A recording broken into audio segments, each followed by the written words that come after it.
it's Marta again. I have got another video for you today.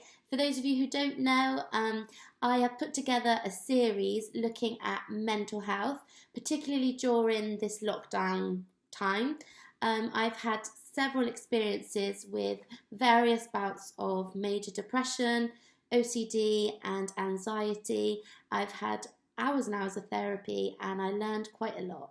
I always like to just start the video by saying I am not a psychiatrist or a professional. I just share things that I learned and that were really helpful to me and hopefully will be helpful to you too.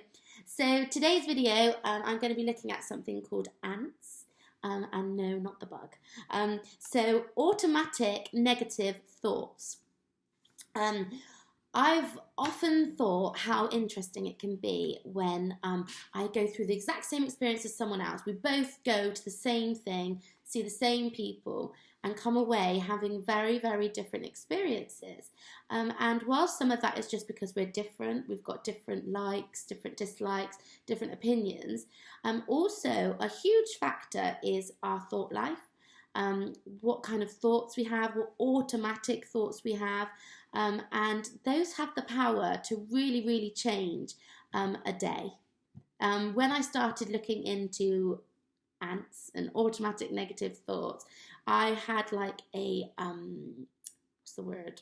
I don't know. It was really eye-opening to see what kind of automatic negative thoughts I have. And we can get these they can become automatic in various ways, or so many ways. Life experiences, perhaps, things always happen a certain way, and so you automatically expect that that's what's going to happen again. Or perhaps you have been taught growing up that things are very black and white, and there's no grey, and so you automatically go to a certain kind of thought process. So what I'm going to do, if it's okay, is oh look, I've got paint on my arm. That's from painting with the kids.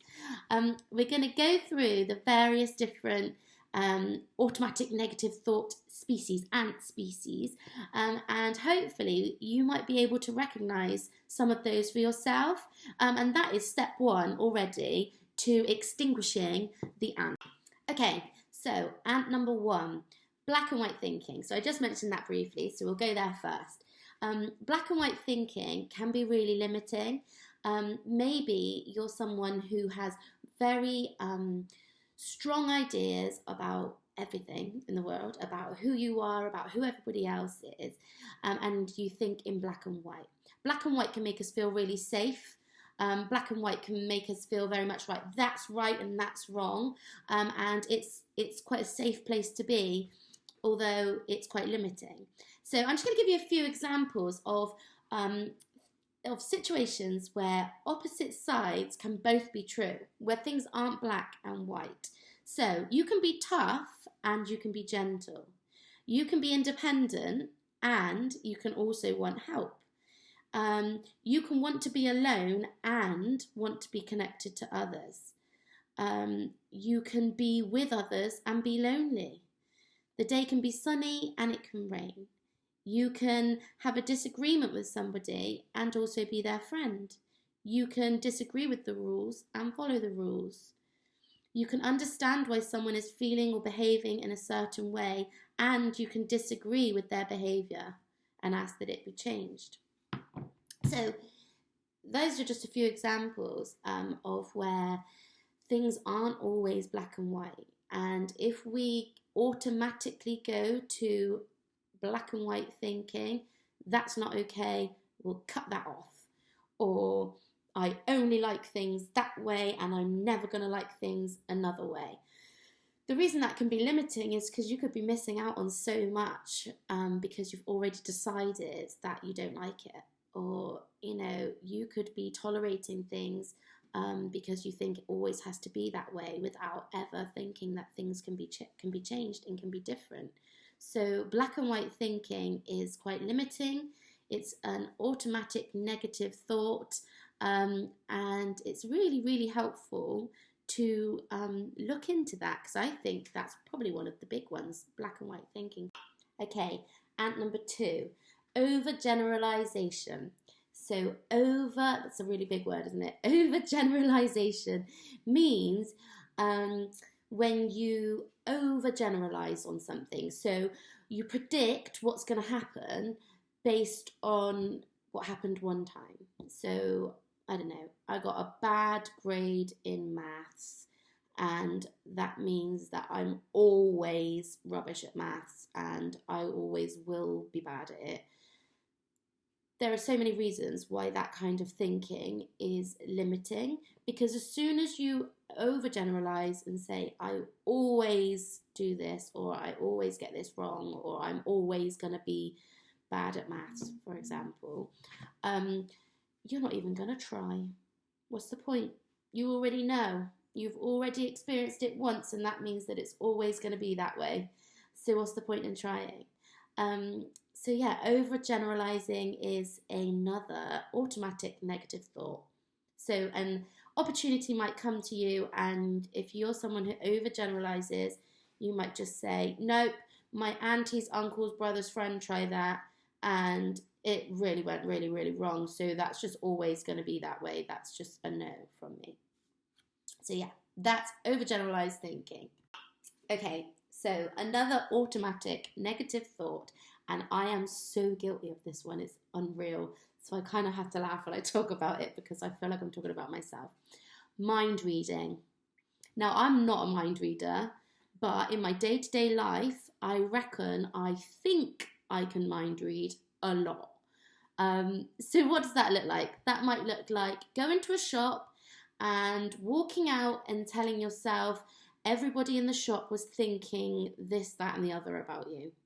It might mean putting a post on social media and then telling yourself that everybody that's seen it thinks it's embarrassing and that they think really badly of you and they think you look horrible and they don't understand why you bother posting anything on social media. It looks like having a conversation with your mum and automatically assuming that you know what she thinks and what she's going to say. It looks like so many things, and it gets us in a right pickle. I know that from experience. I have done it so many times. I have lived out weeks and months of problems that I completely made up in my head because I thought I could mind read when I cannot. So yeah, mind reading. I think that's a big one. I'm talking to myself here, guys. That is a big one. We can't mind read. We don't know what other people are thinking. We don't know what other people are going to say. And when we live our lives thinking that we can, we get it all kinds of wrong. Okay, so here's another biggie. Emotional reasoning. So what does that look like? That looks like tossing out any actual evidence or ignoring any evidence purely because you feel something. So feelings are not facts. Emotional reasoning assumes that what you feel must be true. So for example, if you're feeling sad, then that must mean that life isn't good for you and everything's going wrong and you're really unlucky and everything always goes wrong. Of course, it's good to get in touch with your feelings, but when you navigate your way through life and you make decisions based on your feelings and you throw away facts, you throw away good advice from well-meaning people, and you make decisions purely based on what you feel here and now, that can be really quite dangerous. I always joke about how I really, really wanted a tattoo when I was 14, I think, and I was so sure I really, really wanted this tattoo, and it was going to go like all down my neck, all over my shoulder, all down my back, and I loved it, and I used to draw it, and I designed it, and I was living for the day I could get that tattoo. And a couple of years later, I wanted a different tattoo, and I was so sure I really want this other tattoo. And my point being that my feelings changed a lot over years, and I would currently have a tattoo that I really, really wouldn't want if I'd have got it. I've got nothing against tattoos. I'm sure there's lots of people who've got tattoos that they're really, really pleased with, but I know for me, I'm someone who changes my mind a lot, changes my style a lot. My feelings change really, really quickly about things. And so I'm glad for me I didn't get that, but it's just a little example. However, other examples can be, making decisions based on a feeling that is really, really temporary. We get really angry sometimes. We get really mad sometimes. And sometimes that makes us want to throw everything down the drain. Sometimes that makes us want to rip up that paper we've been working on for ages. Or it makes us want to shout something really mean at a brother or sister or whatever in the moment. And I feel angry, so I'm gonna do it. And some of us afterwards can even still feel like, well, I was angry, and so that's what I did. But it's important to really think about that, Our feelings change all the time. Our emotions they take us on a merry dance, like hormones, different stages in life, different stuff, it changes how we feel about things. So it's really important to really look at, especially when we're decision making, to really look at the evidence, to really talk to people, to just bear in mind that our feelings change all the time. And if we live our life completely based on our feelings, then we're going to be going here, there, and everywhere and all over the place. And we live in a world, where we're basically taught, if it feels good, do it. If you want to do it, do it. And that's all very well, but if we don't take into consideration the consequences of what we do, or if we don't think about whether what feels right is right, we can go all over the shop, I've fallen into that trap so many times. So yeah, that's a biggie. Okay, so another ant is should thinking. So that is motivating ourselves with should and shouldn't thinking. I think this kind of can sometimes come hand in hand with black and white thinking. I should be doing this and I shouldn't be doing this. Of course there's things that we probably should do and shouldn't do. But when we motivate ourselves with that and we do it in a way that the consequences of not doing it that way is guilt. So, for example, I should eat healthily, I should exercise, I should look after my body. Yeah, we probably can all agree on that because that is what's going to keep me healthy, okay? The trouble with that is that if we get too into a should and shouldn't in our minds, that means that sometimes when we do have a takeaway on the weekend, or we do have a Netflix and laze around day in bed, we feel some kind of guilty for it. I shouldn't be doing this because I should be doing that. And I think that the consequence is that we feel really, really guilty about things that are not proportionate, that irrational guilt. We feel guilty in a way that doesn't match up for what we've done. I might have had a lazy day in bed and eaten pizza, but I haven't murdered someone, and I'm making myself feel like I really, really have. So should and shouldn't thinking, that's another ant. So rather than should and shouldn't thinking, I choose thinking. So I am choosing to exercise because I love my body, because I want to keep it healthy, because I want to have the fitness to run around after my young children. I'm choosing to feed myself with healthy foods because I love my body and I want to treat it well and I want to respect it. However, sometimes I'm going to choose to have a pizza and a load of sweets and binge out and watch Netflix because I'm going to choose to relax that way and I'm going to choose to treat myself that way. That kind of changes the should and shouldn't. So we can make choices, and we can make choices based on evidence, and we can make choices based on facts and things that we know, but it's not just because I should or just because I shouldn't, and that's that. So I hope you found those helpful. I think it's really important to remember that right now we are living through a pandemic, and there's not a lot that's in our control. We can't control even simple things like when we can go and see our friends or family. We are completely out of control in this situation. But one thing that we can have some sort of control over is our thought life. So whilst you're going through these next weeks, days, there might be some changes coming up. Maybe people might be going back to work or going back to school, or really try and spend some time thinking about what's going on between your ears. So hopefully you're going to catch yourself in the next week or so, maybe in a moment when you're having an automatic negative thought. And yeah, through the pandemic, these might look different. I don't know.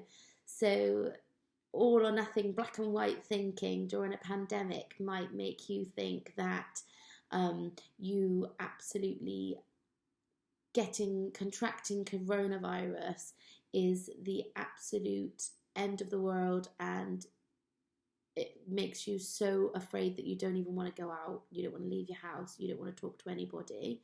And I appreciate that, unfortunately, for some of us who are shielding, that is our reality.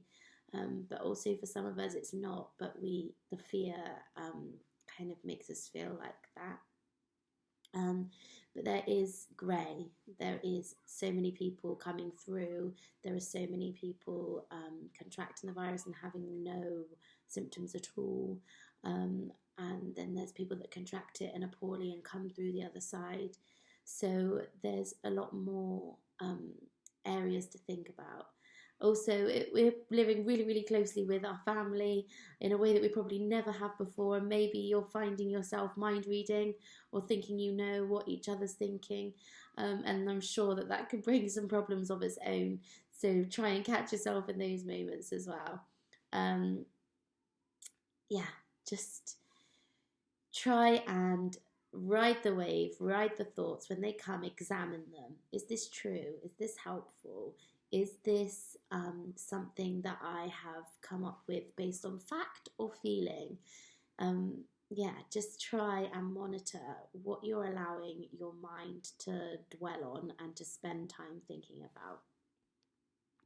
So I hope you found that video helpful. I hope that in the coming week you will have a look at your thought life, that you will catch yourself in the moment whilst you're maybe using some of those ways of thinking. Once those automatic negative thoughts come, hopefully you'll be able to recognize some of them, and that will change the way that your day goes, your week goes, your lockdown goes, your life goes.